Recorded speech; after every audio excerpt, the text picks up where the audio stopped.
नमस्कार मंडळी, तुम्हाला सगळ्यांना माहीतच आहे पुण्यामध्ये गोळीबार मैदानामध्ये लागलेली ही जत्रा. पुणे जरी गाव नसलं तरी इथं भरपूर अशा जत्रा लागत असतात, त्यापैकीच ही एक. आणि मला खूप दिवसापासून जायचं होतं, देवाला पण जायचं होतं. देवाला समजायला लागल्यापासून आम्ही कधीही कोणत्याही जत्रेला गेलो नाही. म्हणलं तरी चालेल की आमच्या लग्नापासून आम्ही कधीच कुठे कोणत्याही जत्रेला गेलो नाही. कारण लग्नाआधी मी गावाकडे होते, म्हणजे माझ्या माहेरी शिर्डीला. तिकडे रामनवमी खूप जोराने साजरी केली जाते, पण पुण्यामध्ये शक्यतो मला असं जायला भेटलंच नाही. लग्नानंतर लॉकडाऊननंतर देवा, आणि त्यामुळे आम्हाला कुठेही जायला भेटलं नाही. देवाने खूप सारे व्हिडिओमध्ये बघून ठेवलं तर जत्रा नावाचा काही प्रकार असतो, तिथं खूप सारी खेळणी असती आणि खूप गर्दी असते, खूप मजा येते. त्यामुळे मला नेहमी देवा कोणते व्हिडिओ बघितलं तर मला म्हणायचं की मला जत्रेला जायचं. शेवटी आम्ही मागच्या वेळेस एकदा गेलो होतो, त्यावेळेस त्याला एवढं काही फिरायला भेटलं नाही.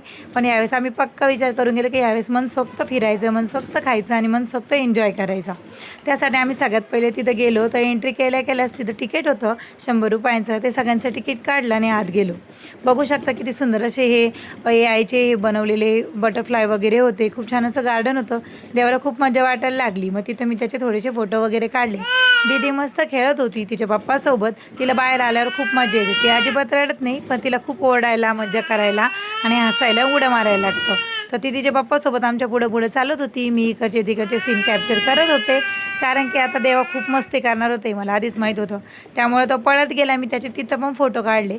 सगळ्यात नंतर आल्या आम्हाला दिसलं इथं जलपरीचा शो. तर आम्ही म्हणजे गेल्याच तो शो होता, तो बघायला गेलो. देवाने खूप वेळ वाट बघितली, पण तिथे जलपरी काय आलीच नाही. खूप वेळ झाल्यानंतर गर्दी कमी झाली आणि जलपरी आमच्या शेजारी आली आणि देवा तिथं जाऊन तिच्या संग खेळायला लागला. बघू शकता इथं सुंदर अशी जलपरी होती, एकदम म्हणजे एकदम रिअल वाटायला अशी. देवा मस्त खेळत होता तिच्यासोबत. ते मस्त ॲक्शन करत होती. त्याच्यावर गाणे, म्युझिक चालू होतं. आता अलाउड नाही, त्यामुळे मला इथं म्युझिक ऑफ करावं लागलं आहे. इथं देवा मस्त खेळत होता आणि दीदी बघा किती सुंदर अशी मज्जा करत होती तिच्या पप्पासोबत. तिला एवढं सगळं चकमक बघायला खूप आवडतं. बाहेर गेली की ती शांतच असते आणि खेळतच असते, ती कधीच रडत नाही. गेल्या असे भरपूर सारे स्टॉल होते तिथं, बांगडी, खेळणी, त्याचबरोबर बुक्स, पर्स, म्हणजे भरपूर जसं जत्रेत तसंच एकदम गावाकडे असतं तसं. फक्त इथं थोडी महागाई जास्त होती. बाकी सगळी यात्रा खूपच मस्त होती. आम्हाला जेवढं पाहिजे होतं तेवढं आम्ही घेतलं. मस्त लोणचं वगैरे काय वाटलं ते आम्ही घेतलं. देवाने इथं खेळणी बघितली. देवाचे पप्पा बघा कसं नकली सापणे देवाला घाबरत होते. आणि देवा इतका आगाऊ की त्याला सगळंच माहिती आहे, काय असली काय नकली. आणि इथं भरपूर सारी खेळणी होती. दीदीसाठी आम्ही बघत होतो, पण इथं देवाच राहिला बाजूला. म्हणलं जा त्यावेळेस खेळणी घ्यावं, कारण एवढं घेऊन कुठं फिरायचं. कारण अजून आम्ही फक्त 3-4 दुकानच फिरत होतो. खूप मोठी जत्रा होती. मिनिमम आम्हाला गेल्यापासून तर आम्हाला जवळजवळ 3 तास तिथं लागले. इथं खूप साऱ्या वस्तू होत्या. नंतर ही किसनी मला तर लई आवडली. देवाच्या बाप्पा म्हणे घ्यायची का, मी म्हणलं घ्यायचीच आहे मला. मग परत आम्ही बुक स्टॉलला गेलो. किसनी काय तेव्हा घेतली नाही, आणि सगळे बुक स्टॉल इकडे तिकडे मला काय वाटलं असं वेगळं काय, तर मी ते बघून आले. आणि नंतर फिक्स झालं की आम्हाला काय घ्यायचं. भरपूर अशा वस्तू घेतल्या आम्ही. नंतर पुढं आलो तर देवाला दिसलं एरोप्लेन. तो नाचत होता की मला येलो एरोप्लेन पाहिजे. मग शेवटी जे पुढं लोटलं आणि येलो कलरचं एरोप्लेन आम्ही इथं निवडलं. आणि ते खाली झाल्यानंतर देवा त्याच्यामध्ये सगळ्यात आधी जाऊन बसला. आणि बघू शकता त्याला इतकी मजा वाटत होती, तो अजिबात घाबरत नाही. त्याचंच खूप नवल वाटतं, कारण आम्ही त्याच्या एवढं होतं तेव्हा आम्हाला काही भेटलंच नाही. पण आता त्याच्यासाठी सगळं काही करायचं आहे म्हणून हा तास त्याला सगळीकडे फिरवलं. मस्त त्याला पाहिजे ते खेळून दिलं. त्याचबरोबर अजून तर पुढं खूप मज्जा केलेली आहे. इथं खेळणी वगैरे पण होती. आणि दीदी बघा किती मस्त बघत होती. आणि तो जेव्हा ओरडायचा तेव्हा त्याच्याकडे बघून हसतही होती, उड्या मारत होती. दीदीला पण जास्तच कळायला लागलं. त्यानंतर आम्ही आलो खाऊ गल्लीमध्ये. इथं भरपूर सारे पाळणे वगैरे होते. आणि एक खूप डेंजर असा पाळणा होता तिथं, मी तुम्हाला तो नंतर दाखवतेच. त्याआधी दीदीनं आम्ही मस्त इथं थांबलो होतो, कारण देवाला आता ते जे सर्कल असतं त्याच्यावर फोन लावून फिरवतात, तिथं त्याला डान्स करायचा होता. मग देवाच्या बाबा तिथं थांबले होते वेटिंगसाठी. त्यानंतर इथं बघा आता देवाला आम्ही ठेवलं होतं त्या रिंगमध्ये, जे फिरणार होतं त्याच्यामध्ये. मस्त त्याचा एक व्हिडिओ काढला. त्याला काही कळलंच नाही पहिले, आणि जेव्हा कळलं तोपर्यंत आमचा 1 मिनिटाचा वेळ निघून गेलेला होता. मस्त असा व्हिडिओ त्याचा इथं काढून झाला. हा त्याच्या अकाउंटवर अपलोड झालेला आहे. बघू शकता किती सुंदर असा व्हिडिओ झाला होता इथं. आणि मला पण हे करायची इच्छा होती, पण मला खूप भीती वाटत होती त्याच्यावर चढायची. नंतर आम्ही मस्त जाऊन थंडगार असं ज्यूस घेतलं उसाचं. आणि दीदी बघा कशी करत होती तिचे पप्पा पित होते, पण तिलाच प्यावंसं वाटत होतं. नंतर आम्ही गेलो नेमबाजी करायला. आणि आमचा हिरो तर लई डेंजर. त्याला मस्त गोळ्या टाकून दिल्या. त्याला एकदाच सांगितलं, पण भाऊनी सगळे 6चे 6 बलून्स फोडले. इथं देवाचे बाप्पा एक साईडला बसले होते दीदीला घेऊन. भरपूर वेळ, थोडा वेळ माझ्याकडे दीदी, थोडा वेळ त्यावेळी दीदीच्या पप्पांकडे असं चालू होतं आमचं. देवा बघा इथं किती हॅपी होता, त्याला खूप मज्जा आलेली आज. आणि तो तिथून घरी जायच्या टायमाला तर निघायचं नावच घेत नव्हता. बघू शकता भरपूर असे बोलून त्यांनी फोडले होते. त्याला तितका आनंद होत होता. आणि त्या भैयानी पण मस्त त्याला बंदूक देऊन ठेवली जास्त वेळ खेळ म्हणून, कारण कोणीच नव्हतं, जास्त गर्दीच नव्हती तिथं. आणि मग देवा मस्त तिथं खेळत होता. त्याच्या वजनापेक्षा त्या बंदुकीचं वजन जास्त असावं. त्याच्यानंतर आम्ही इथं पुढं आलो. मग बलून घे, हे घे, ते घे, भरपूर अशी खेळणी पण गोळा केली. हातातली पिशवी तुम्हाला नंतर जाताना दाखवलंच. त्याच्यानंतर आम्ही थोडंसं पुढं आलो आणि देवाला आता इथं खूप खायची इच्छा झाली होती. म्हणजे देवाला तिथं खायला वगैरे दिलं. 2 आईस्क्रीम खाल्ल्या एकामागं एक, कारण मला थोडं दिदीचं पण बघायचं होतं. दिदीला दूध पाजूच तोपर्यंत देवाने मस्त इथं आईस्क्रीम संपवल्या होत्या. त्याला बोललं इथं खेळायचं का, तो म्हणे मला खेळायचं, पण आम्हाला माहिती की देवा ते खेळत नाही. नंतर शेजारी बघू शकतो इथे खूप डेंजर असा झुला होता, काय म्हणता मला माहीत नाही, पण हे खूपच भयानक होतं. तुम्ही बघा, आम्ही एकदम जवळ असं उभं होतं दिदीला घेऊन. सगळे आम्हाला ओढत होते बॅकला, तर थोडंसं आम्ही मागं गेलो.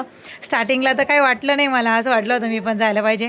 सगळ्यांचे तोंड एकदम हसताना होते स्टार्टिंगला, पण नंतर 3ऱ्या 4थ्या आणि 5व्या 6व्या राऊंडला जेव्हा ते आले त्यावेळेस एकदम नॉर्मल नव्हतंच. आता इझिली सगळं जात होतं येत होतं, पण लास्टला खूपच भयानक. त्याच्यामधल्या सगळ्या निम्म्याच्यावर लेडीजचे जे तोंड होते ते बघण्यासारखे झाले होते. पण मला खूप भीती वाटली. मी कधीच विचार नाही करू शकत. असं वाटतं सीझरची टाकी खडाखडा उकडून जातील असं वाटलं मला. आणि त्याच्यामुळे मी लांबच थांबले. आणि देवाचे बाप्पा म्हणे बस बस, म्हणजे माझी मजा घेत होते तिथं. पण आम्ही काही जास्त सिरियस घेतलं नाही, मजा करत होतो. तिथंच पुढं आम्ही 1 नंबर लावला होता. देवासाठी तिकीट काढून थांबलो होतो तिथं. आता देवा बोटिंग करणार होता. देवा मस्त बोटिंगची वाट बघत होता. तोपर्यंत मी हे सीन बघत राहिले. बघू शकता किती डेंजर वाटत आहे, असं वाटतं अंगावर पडतं इथे. म्हणजे जेव्हा मी समोर होते ना तेव्हा खूपच जास्त भीती वाटत होती. आणि बघा, तुम्ही कधी अशा ह्याच्यामध्ये ट्राय केला असेल तर कमेंट करून नक्की सांगा कसला डेंजर झुला आहे हा. बापरे, खतरो के खिलाडीसारखी फिलिंग आली. आणि बघा इथं आता नंबर लागला होता देवाचा. आता त्याला घेऊन जायचं होतं आम्हाला. आणि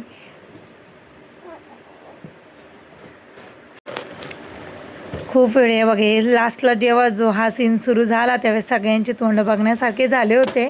आणि मलाच खूप भीती वाटायला लागली होती. तिथं खूप जणांनी तर डोळेच बंद करून घेतले होते, काहीतरी वेगळंच करायला लागलेले. आणि नंतर देवाचा बोटिंगचा नंबर लागला आणि देवा मस्त बोटिंग करत होता. पहिल्यांदा त्याला मी असं पाण्यामध्ये सोडलं होतं, त्याच्यापेक्षा जास्त मीच घाबरत होते. देवाच्या बाप्पाला आता किती वेळ तरी म्हणले की त्याला काढायचं का बाहेर, पण तो ऐकत नव्हता. त्याला खूपच मज्जा वाटत होती. आणि तो इतक्या लांब जाऊन अडकून बसला की त्याला नंतर ते फिरवताच आहे ना, कारण थोडासा बोटीमध्येच प्रॉब्लेम होता त्याला, तरी काय करणार. नंतर आजूबाजूचे जे सीन होते ते मी कॅप्चर केले. इथं मस्त तो खेळत होता. आणि आता जायची वेळ आली होती आम्हाला घरी, कारण आता खूप जास्त थकलो होतो, हात टांगळून गेला होता. भरपूर अशी शॉपिंग पण केली.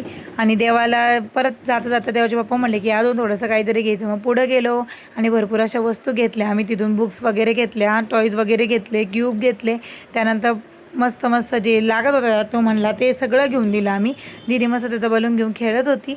आणि आता इथं आम्ही बसलो होतो खाण्यासाठी. मस्त आम्ही मसाला पापड घेतला, खाल्ला आणि घरी आलो.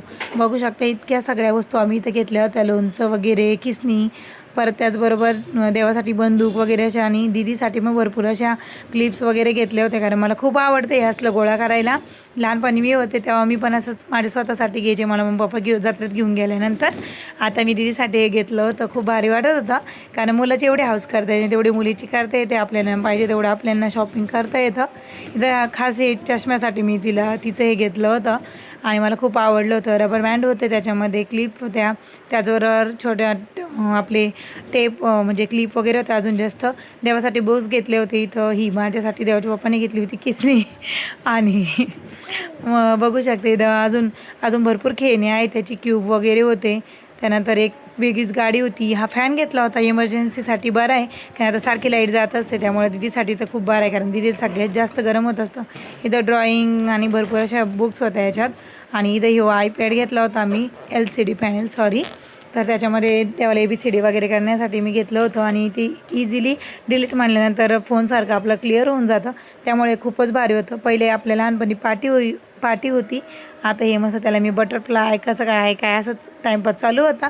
खूप वेळ असं चालल्यानंतर देवाला येड लागलं होतं फॅनचं, सगळं सोडून तो फॅन घेऊन फिरत बसला. 2 दिवस त्याचं भूत काय निघलं नाही. नंतर घरामध्येसाठी मी छोट्या वस्तू घेतल्या होत्या इथं आणि एक कंपास एक्स्ट्राची घेऊन ठेवली.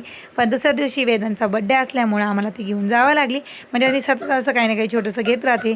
वरचं वर आम्ही घेतलं होतं आणि फायनली आता खूप उशीर झाला होता, 11:30 वाजले आणि मस्त आम्ही येऊन स्टोरीवरून पिझ्झा मारून खाल्ला.